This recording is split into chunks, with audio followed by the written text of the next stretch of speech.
ایک اور چیز ہے جس سے آپ کی زندگی میں غم دور ہو جائے گا. شادی نہیں ہوئی تو شادی کر لو بھائی.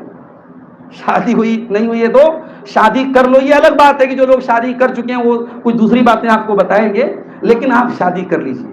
بہت ساری سمسیاؤں کا حل شادی ہے. اب اس کا یہ مطلب نہیں کہ اس سے بڑی سمسیا آپ کو مل گئی تو پرانی سمسیا آپ بھول جائیں گے. مطلب یہ ہے کہ بیوی اگر زندگی میں آئے گی تو قرآن کہتا ہے لِتَسْكُنُوا إِلَيْهَا, تاکہ تم اپنی بیوی سے سکون حاصل کرو. تو وہ سکون جو بیوی سے ملے گا وہ حرام ریلیشن شپ سے کبھی نہیں مل سکتا.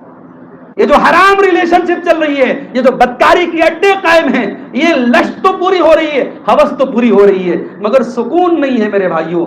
سکون حلال میں ہے, سکون جائز میں ہے.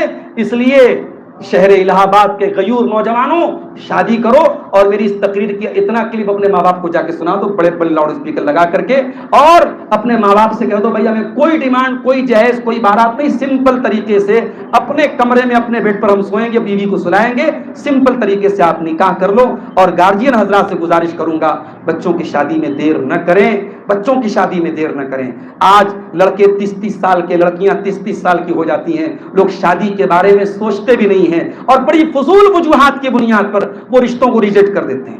ایک آدمی کے بارے میں نے کئی لطیفہ پڑھا کہ اس کے پاس رشتہ آتا تھا, وہ بڑی شرطیں لگا کے بیٹھا تھا. اس نے لمبی چوڑی لسٹ بنائی تھی, لڑکی خوبصورت ہونی چاہیے, پڑھی لکھی ہونی چاہیے, اور اتنی ڈگری ہونی چاہیے, اور کھانا بنانا آنا چاہیے. اس نے 40-42 کنڈیشن لگائی تھی, اور ہر سال ایک کنڈیشن کو مٹاتا چلا گیا. جب 40-42 سال کا ہو گیا تو صرف ایک شرط بچی کہ لڑکی ہونی چاہیے, عورت ہونی چاہیے.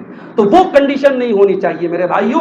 آپ نکاح کو آسان کیجئے, اور شریعت کی بنیادوں پر, سنت کی بنیادوں پر نکاح کیجئے. نکاح کے ذریعے بھی آپ کے غم کا علاج ہوگا. اللہ کے پیارے نبی صلی اللہ علیہ وسلم فرماتے ہیں کہ جب تمہیں کوئی دیندار رشتہ ملے, اذا خطب الیکم ممن ترضون دینہ وخلقہ, لڑکا اچھا ہے, دیندار ہے, لڑکا بااخلاق ہے, تو نکاح کر دو. دنیاوی اعتبار سے کمپرومائز کر لو, دینی اعتبار سے کمپرومائز مت کرو. اگر ایسا کرو, ایسا نہیں کرو گے تو زمین میں فتنہ اور فساد پھیلے گا.